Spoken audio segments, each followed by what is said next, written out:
سب سے پہلے اہم خبر مستونق میں سول اسپتال چوک کے قریب دھماکہ 5 افراد جاں بحق 15 افراد زخمی ہو گئے۔ جاں بحق افراد میں 3 بچے، پولیس اہلکار اور راہگیر شامل۔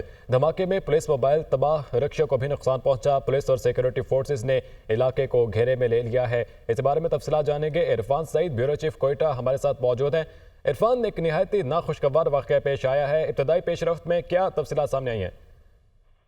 جی بالکل، یہ بتایا جا رہا ہے کہ یہ مستونگ سول اسپتال گرلز ہائی اسکول چوک ہے، جہاں پر یہ پولیس کی گاڑی کو نامعلوم دہشت گردوں نے نشانہ بنایا۔ دھماکے سے ایک پولیس اہلکار جاں بحق جبکہ 3 اسکول کے بچے بھی اس میں جاں بحق ہوئے، جبکہ ایک راہگیر بھی اس دھماکے میں جاں بحق ہوا ہے۔ 16 سے زائد افراد، اس میں زیادہ تر اسکول کے بچے شامل ہیں جو شدید زخمی ہوئے ہیں۔ انہیں فوری طور پر سول اسپتال مستونگ منتقل کیا گیا، جن میں سے 7 کی حالت تشویشناک بتائی جا رہی ہے، جنہیں فوری طور پر اب کوئٹہ کی جانب منتقل کیا جا رہا ہے۔ وزیر اعلیٰ بلوچستان نے فوری طور پر اس واقعے کی مذمت کی اور اس کی رپورٹ طلب کی ہے، تاہم اب تک کوئی گرفتاری عمل میں نہیں ہے۔ سیکورٹی فورسز نے علاقے کو گھیرے میں لے لیا ہے، تاحال اب تک کوئی گرفتاری عمل میں نہیں ہے۔ شدید زخمیوں کو اس وقت کوئٹہ کی طرف منتقل کیا جا رہا ہے۔ جی عرفان، یہ دھماکہ خیز مواد کس نوعیت کا تھا؟ آپ سے کوئی خبریں موصول ہوئی کہ بم ڈسپوزل اسکواڈ کو طلب کیا گیا، تو ان کی جانب سے کیا بتایا گیا ہے کہ دھماکہ کسی چیز میں نصب تھا یا پھر خود کچھ دھماکہ ہے؟ کیا سامنے آیا ہے؟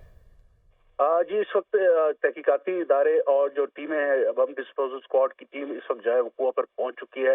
شواہد اکٹھے کیے جا رہے ہیں اور دھماکے کی نوعیت کا تاحال اب تک نہیں بتایا گیا، لیکن یہ بتایا جا رہا ہے کہ نشانہ جو بنایا گیا پولیس کی گاڑی کو نشانہ بنایا گیا تھا۔